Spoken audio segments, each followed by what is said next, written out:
Hello everyone, welcome to my channel Montessori Time. I am your host Shubram Reddy. I am a primary Montessori teacher trained by AMI. So today we will be talking about the special powers of a child's mind. This is a three-part video and this is part 1. So we will be talking about the 3 powers every child has, and in today's video we will be talking about his first power, the absorbent mind. And in the following videos we will be talking about the sensitive periods and the human tendencies. So moving on to today's video about the absorbent mind.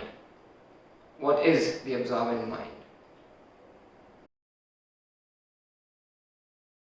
Human children have this beautiful gift of the absorbent mind which aids them in their adaptation, unlike animals who come with pre-established instincts or pre-established behaviors. In fact, animals, as soon as they are born, they can speak the language of their group and they can even walk and move around. But humans cannot. Humans are almost like a blank canvas and they have to paint it themselves. Every child is gifted this special power of the absorbent mind. It's universal. It has limitless potential, meaning they can absorb any information, anything that's happening around them. And it's non-selective because a child doesn't get to choose whether he wants to absorb this or whether he doesn't want to absorb something. He absorbs everything that's around him totally, and he absorbs everything effortlessly. He doesn't have to make any conscious effort to absorb all this information. The absorbent mind is the power of every child's mind to be able to absorb anything and everything that he sees around him, be it language, movement, culture, body language, tones, expressions of his people, of his family members. Anything that he sees around him, he can absorb it. And this is a unique quality of the mind because it comes at birth and it recedes or it goes away at the age of 6 years. So this quality or this superpower of the mind lasts only in the first plane of his development. So even in this, there are 2 subphases. From ages 0 to 3, he is called the unconscious worker, and ages 3 to 6, we call him the conscious creator. So in the unconscious worker phase, he subconsciously absorbs everything, anything that his family or anyone in his group that are living around him, whatever they are doing, he just absorbs whatever he can see. He doesn't choose that he wants to absorb this information or he doesn't want to absorb that information. He absorbs everything in total. So that's why when there are children around, we say we have to speak good, behave good, talk friendly or move right. Like even our movements are being absorbed by the child to form movements of his own, to form his own language. He's absorbing all our lip movements, our nasal sounds, the way we speak, our expressions, our body language towards different people. He's subconsciously creating a wealth of information in his mind. And when he moves to the conscious creator at ages 3 to 6, he is going to use all this consolidated information to create culture, language, and different human characteristics for himself. All this he's going to create for himself with the information that he absorbed in his first 3 years. Here his memory is being formed so he can recollect faster, and this means that his intelligence is also being formed.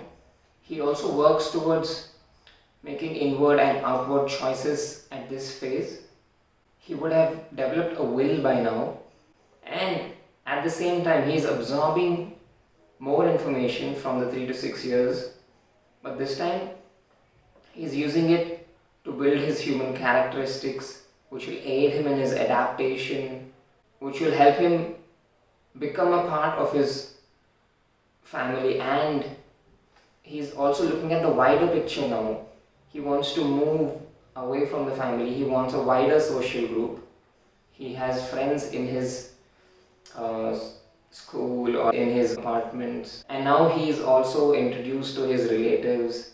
So he wants to belong to each group, he wants to belong culturally and socially, he wants to adapt to each group.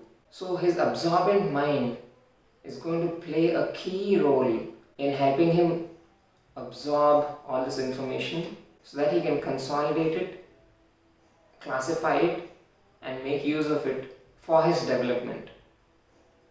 And all this is possible in such a young child's mind because he has the power of the absorbent mind. The absorbent mind helps the child mainly acquire language, movement, and culture. So in language, he absorbs all the sounds that he hears from his people, and he imitates these sounds, and thus forming his language, and that's how he is able to speak his mother tongue even without anyone having to teach it to him. And in movements, right from his birth, a child is drawn to human movement. He's just fascinated by human movement, and to belong to his group, to become like one of the members of his family, even he wants to move like them, talk like them, eat like them, behave like them. So right from his birth, he observes everyone around him, how they are moving. And in fact, when a child is born, he can't really move. So after a few months, he slowly starts to flex his neck muscles, and then he turns his head around to see what's happening around. And eventually he's able to turn on his back and watch the world with another perspective. And gradually, after a few months, like for 7 months, he's crawling, and then eventually he's walking with some support, and then slowly he's walking without support after a year. So his fascination towards human movement and his absorbent mind help him in acquiring movement, because he's absorbing all the movements that he is seeing his people do every day, and then he uses it to work upon himself, to create movement for himself. And similarly with culture, he knows what his people are eating, what his people behave like, what are their beliefs, what are their emotions like, and he's trying to adapt to that. He's trying to get a sense of all this. So he's absorbing all this by looking at them. He's able to absorb all this, and then he's able to create this human culture of his group for himself. So this absorbent mind plays a very key role in so many aspects for the development and the adaptation of the child. So I hope you liked my video. If you did, please hit the like button. And if you'd like to know more about the Montessori world and the child, please hit the subscribe button. And as I said, it's a 3-part video. So this is part 1. In part 2 and 3, we'll be seeing about the sensitive periods in part 2, and we'll be seeing about the human tendencies in part 3. And if you have any questions regarding the child or the Montessori method or anything else, please comment below so I can answer your questions in the following video. Until then, bye bye. Thank you.